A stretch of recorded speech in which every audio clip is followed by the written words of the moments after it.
Related issues काफी ज्यादा बढ़ते जा रहे हैं, पर इन हार्ट रिलेटेड इश्यूज में जो सबसे पहला कारण होता है वो है कोलेस्ट्रॉल का हाई होना। अगर आप अपने कोलेस्ट्रॉल को नॉर्मल लेवल में रखते हैं तो आपको हार्ट रिलेटेड इश्यू होना लगभग ना के बराबर है, क्योंकि ये जो कोलेस्ट्रॉल होता है ये हमारी बॉडी के लिए काफी ज्यादा अच्छा होता है, वरदान साबित होता है, पर एक नॉर्मल लेवल में। तो आखिर हम लोग अपने इस कोलेस्ट्रॉल की लेवल को कैसे कंट्रोल कर सकते हैं? ऐसे कौन से जूसेस लें जिससे कि हमारा कोलेस्ट्रॉल कंट्रोल हो जाए एक हफ्ते के अंदर? तो चलिए जानते हैं आज इस वीडियो में कि आखिर ये कोलेस्ट्रॉल क्या है, इसके नॉर्मल लेवल्स क्या हैं और वो कौन से जूसेस हैं जिन्हें हमें अपनी डाइट में शामिल करना चाहिए ताकि हमारा कोलेस्ट्रॉल लेवल नॉर्मल हो और हमारा हार्ट भी हेल्दी रह सके। हेलो फ्रेंड्स, मैं हूं डाइटिशियन सुधा मौर्य और आप सभी लोग देख रहे हैं अपना चैनल सुधा डाइट क्लिनिक। तो जैसा कि मैंने आप लोग को बताया, कोलेस्ट्रॉल हमारी बॉडी के लिए वरदान है। आखिर मैंने ऐसा क्यों कहा? आप तो कहेंगे कि कोलेस्ट्रॉल हमारे लिए अभिशाप है, पर मैं कहूंगी कि अगर सही मायने में देखा जाए तो कोलेस्ट्रॉल हमारे लिए वरदान है, क्योंकि हमारी सेल्स के डेवलपमेंट के लिए, बॉडी के ओवरऑल डेवलपमेंट के लिए और हमारे नर्वस सिस्टम ओवरऑल बॉडी के लिए, सब कुछ कहें एक शब्द में तो सभी के लिए कोलेस्ट्रॉल बहुत जरूरी है, पर एक नॉर्मल लेवल में। क्योंकि जो कोलेस्ट्रॉल होता है ये एक वैक्सी मटेरियल होता है जो कि हमारी सेल्स को नरिश करने में बहुत हेल्प करता है। इवन अगर आपकी स्किन ग्लो कर रही है तो उसका भी रीजन कहीं ना कहीं आपका कोलेस्ट्रॉल है। तो अपनी ग्लोइंग स्किन का क्रेडिट हमेशा अपनी क्रीम को मत दीजिएगा, इसके साथ में कोलेस्ट्रॉल को भी दीजिएगा, क्योंकि हमारे सेल्स के प्रॉपर डेवलपमेंट के लिए, ग्लोइंग स्किन के लिए कोलेस्ट्रॉल का नॉर्मल लेवल में होना बहुत जरूरी है। बट जब कोलेस्ट्रॉल का लेवल हाई हो जाता है तो ये हमारे लिए काफी ज्यादा डेंजरस हो जाता है। बेसिकली कोलेस्ट्रॉल जो होता है वो दो तरीके का होता है, एलडीएल कोलेस्ट्रॉल और एसडीएल। एसडीएल कोलेस्ट्रॉल जो होता है वो हाई डेंसिटी लाइपोप्रोटीन और एलडीएल होता है लो डेंसिटी लाइपोप्रोटीन। पर इनमें से जो एचडीएल होता है मींस हाई डेंसिटी लाइपोप्रोटीन, ये गुड कोलेस्ट्रॉल होता है जो कि हमारी बॉडी के ओवरऑल डेवलपमेंट के लिए बहुत ज्यादा जरूरी है। पर उसी की तुलना में अगर बात एलडीएल की जाए मींस बैड कोलेस्ट्रॉल की, लो डेंसिटी लाइपोप्रोटीन की, तो ये हमारी बॉडी के लिए किसी जहर से कम नहीं है, या इसे आप मीठा जहर भी कह सकते हैं। अगर इसका लेवल हाई होता है तो ये आपकी बॉडी में बहुत सारे खतरनाक चेंजेस को ला सकता है। इवन आपको हार्ट अटैक, हार्ट डिजीज होना, ये सब बहुत ही आम बात है अगर आपकी बॉडी में बैड कोलेस्ट्रॉल का लेवल ज्यादा है तो।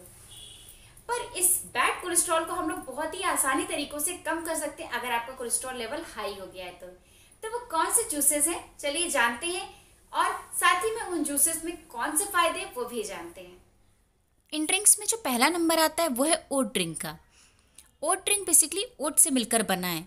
ओट्स में बीटा ग्लूकन नाम का सॉल्युबल फाइबर होता है जो आंत में एक जेल जैसा पदार्थ बनाता है और कोलेस्ट्रॉल को कम करने में बहुत मदद करता है।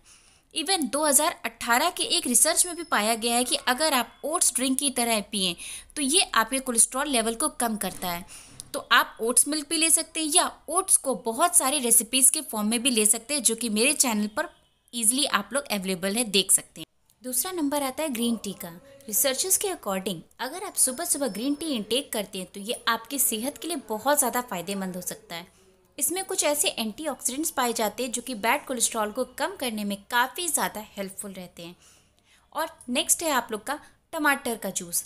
टमाटर तो आप लोग अक्सर सब्जियों में खाते होंगे, पर टमाटर का जूस काफ़ी ज़्यादा फायदेमंद रहता है क्योंकि इसमें लाइकोपीन नाम का तत्व होता है जो कि लिपिड लेवल को काफ़ी मददगार रहते हैं।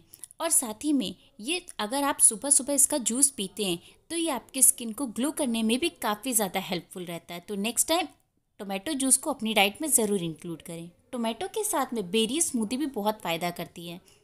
बेरीज स्मूदी अगर आप लेते हैं तो बेरीज में मौजूद एंटीऑक्सीडेंट कोलेस्ट्रॉल लेवल को कंट्रोल करने में काफ़ी ज़्यादा हेल्पफुल होते हैं।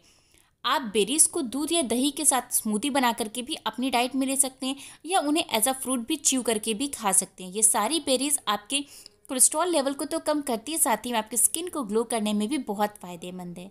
नेक्स्ट है सोया ड्रिंक। सोया में काफ़ी अच्छी मात्रा में सैचुरेटेड फैट्स होते हैं, इस तरह ये भी कोलेस्ट्रॉल लेवल को मैनेज करने में काफ़ी ज़्यादा हेल्पफुल होते हैं। रिसर्चेस में पाया गया है कि अगर आप 25 ग्राम सोया प्रोटीन का इंटेक करते हैं तो ये आपके कोलेस्ट्रॉल लेवल को कम करता है, जिससे कि आपको हार्ट डिजीज़ होने का जो चांसेस होते हैं वो ना के बराबर हो जाते हैं। तो आप नॉर्मल जो गाय भैंस का दूध पीते हैं, अगर आप कोलेस्ट्रॉल से सफ़र करें तो सोया ड्रिंक लीजिए या तो ओट्स मिल्क लीजिए। ये दोनों बहुत ही ज़्यादा फ़ायदेमंद रहेंगे आपके कोलेस्ट्रॉल लेवल को कंट्रोल करने में। तो देखा आप लोगों ने, ये वो जूसेस है जिन्हें लेकर के हम अपने कोलेस्ट्रॉल लेवल को बेहद आसानी से ठीक कर सकते हैं। खास तौर पर low density lipoprotein bad cholesterol को आसानी से कम कर सकते हैं और अपने हार्ट को बहुत ही आसानी तरीकों से हेल्दी रख सकते हैं। इन जूसेस में से किसी भी एक जूस को अपनी डेली डाइट में जरूर शामिल कीजिए, जिसका भी टेस्ट आपको पसंद हो, और फिर देखिए एक हफ्ते के अंदर आपका बैड कोलेस्ट्रॉल कैसे नॉर्मल हो जाता है और आपकी स्किन हेल्दी ग्लोइंग हो जाती है और आपका हार्ट भी हेल्दी हो जाता है। तो अगर आपको मेरा वीडियो यूजफुल लगा हो तो मेरे इस वीडियो को लाइक करना, अपने फैमिली फ्रेंड्स में शेयर करना, मेरे चैनल को सब्सक्राइब करना बिल्कुल मत भूलिएगा। तो मिलते हैं नेक्स्ट वीडियो में, तब तक के लिए हेल्दी रहिए, फिट रहिए। Thank you, bye bye.